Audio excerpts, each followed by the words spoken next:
It's a very good afternoon here in Harare, Zimbabwe's capital. Welcome to ZTN News Blitz. Let's take a look at our top stories. Zimbabwe imposes 1-year imprisonment for crowds of more than 50 people. Coronavirus, Zimbabwe President's office under quarantine. Legendary saxophonist Manu Dibango succumbs to coronavirus. And South Africa's coronavirus cases jumped to 554. Zimbabweans who defy the ban on gatherings of 50 or more people by government face a year-long jail term. A published statutory instrument said the move is meant to minimize the spread of the deadly coronavirus. The virus has so far claimed 1 life in Zimbabwe. The other infected person is recovering in the resort town of Victoria Falls. In a move to contain the virus, Zimbabwe has gone further to seal all its borders to human traffic safe for cargo and returning residents. President Emmerson Mnangagwa said this in Harare yesterday. While our borders remain open to essential traffic, both in the interest of our economy and that of corresponding economies of our region, we have decided to ban non-essential travel and traffic, both inbound or outbound. Except for the movement of cargo, government will close all our borders to human traffic. This, however, will not affect returning residents. Screening on essential traffic will continue to be enforced strictly. Meanwhile, the late journalist Zororo Makamba, who succumbed to coronavirus yesterday, had been in contact with the office of the president and cabinet officials. They have since been placed under quarantine. Officials from the Ministry of Finance and Economic Development are also in self-isolation after they got into contact with him last week. Deputy Chief Secretary, Presidential Communications, George Charamba, spoke to ZTN. Well, yes, I must confirm that Zororo, the late departed, actually paid a visit to both the Ministry of Finance as well as the Office of the President and Cabinet. In the course of that visit, he came in contact with 3 staff members from our office. Those have since been put on 21-day quarantine, apart from other measures that the medical team has recommended. But I would also advise you that on Sunday, this last Sunday, our offices were fumigated for purposes of ensuring that there's decontamination. As Zimbabwe recorded its first coronavirus death, reality has sunk in that the virus is lethal and is certainly in Zimbabwe. It appears more needs to be done to limit its damage. It has emerged that one of the country's biggest hospitals, Padre only has 5 functional ventilators.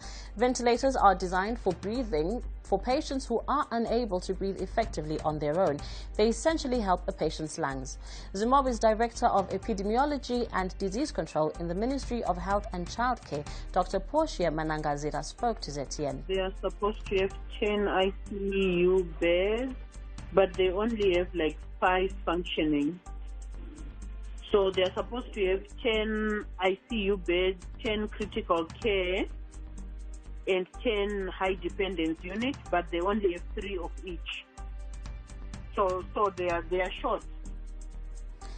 Legendary Cameroonian saxophonist and vibraphonist Manu Dibango has died from coronavirus-related complications. The 86-year-old died on Tuesday morning at a hospital outside the French capital, Paris, days after testing positive.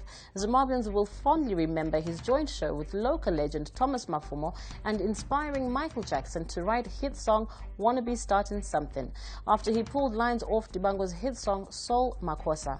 His management have hinted that his funeral will be a strictly private ceremony. The numbers of coronavirus cases in South Africa has risen to 554. Health Minister Zweli Mkhize made the announcement this morning.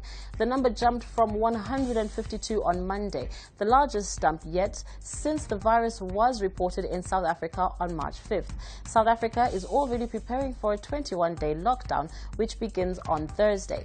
Once the lockdown takes effect, all South Africans will be expected to stay home to minimize any physical contact.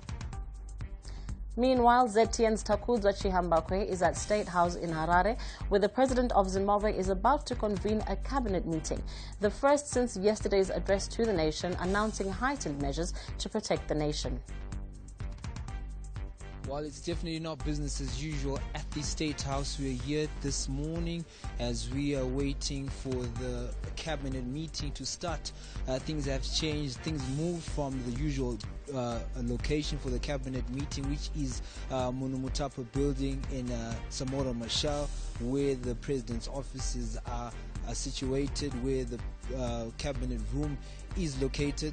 But because of the coronavirus and the call for social distancing, the president has seen fit for the location to be changed, and we are here at the State House. As you can see behind me here, some of the cabinet ministers are also beginning to trickle in, and they're taking their position, quite some distance between their seats as people just take precautionary measures.